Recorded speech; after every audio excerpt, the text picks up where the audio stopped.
idea of urban forests within our cities has been gathering momentum around the world.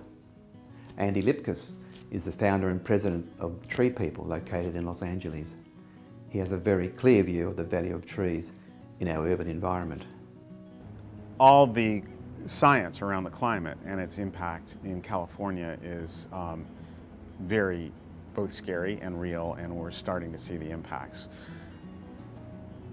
Things are getting hotter, storms are getting more intense, so hotter hots, wetter wets, drier dries. All of those are threats to human health and safety and even survival.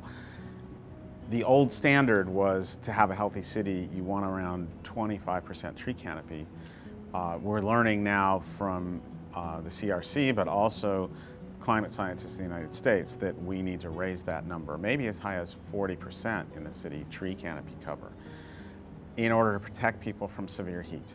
So TreePeople is a nonprofit organization that works directly with communities and people, and also with government. And we have been working to turn people into citizen foresters, where they can take their dream, make it real with their neighbors, and begin to reforest their neighborhoods or afforest them.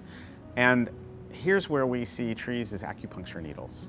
There are a lot of ills and harms in the city from too much heat, too much noise, too much glare, people not having sufficient local food in lower income communities, and lots of other stressors that make it hard to live, or even the issues of air pollution. Trees can help in multiple ways, but it's not random. You want to select specific trees to help solve specific and multiple problems. And that's part of our work, is to educate people on that, to learn what is the right tree to plant in the right place. And it might be a fruit tree, it might be trees that attract birds and sound to sweeten the air. The science on human health in the city has gone deep in a number of directions, but with the issue of environmental and social justice, we've seen that the lower income areas have far less tree canopy.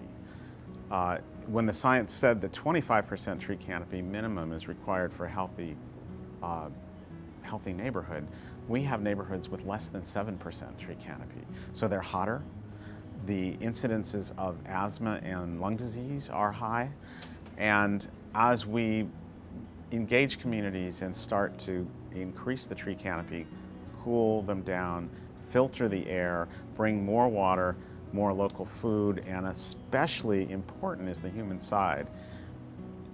When people see the tree as a tool for them to take back their street and to plant their dream and to connect with each other, then we build tremendous strength.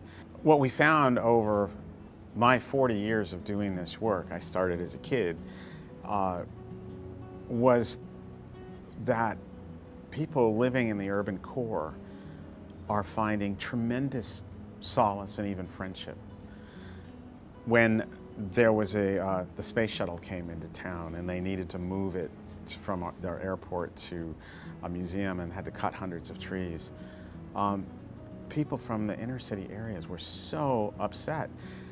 And the people from the city went, well, they were diseased trees. They weren't healthy, so now you're going to get a better one. But the people said, it was like me, I'm crippled. And it was a source of strength for me, and a really powerful spiritual strength, an artistic kind of communication that nobody had measured and you can't measure, but there's something about your connection.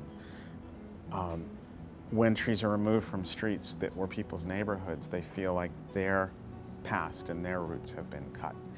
And so there's a whole dimension that's hidden that doesn't show up on a cost-benefit analysis, but it does show up on whether people are calm, whether they don't suffer from the stresses of the city that lead to productivity, that lead to happiness, that actually diminish crime rates. We know from research that people who have a view of trees from a hospital room need less pain medicine. They recover faster. So there is something special on so many levels. And now we know from the research, especially the research coming out of Monash University, that we need dense tree canopy to protect people from perishing in the severe heat that is increasing in our cities.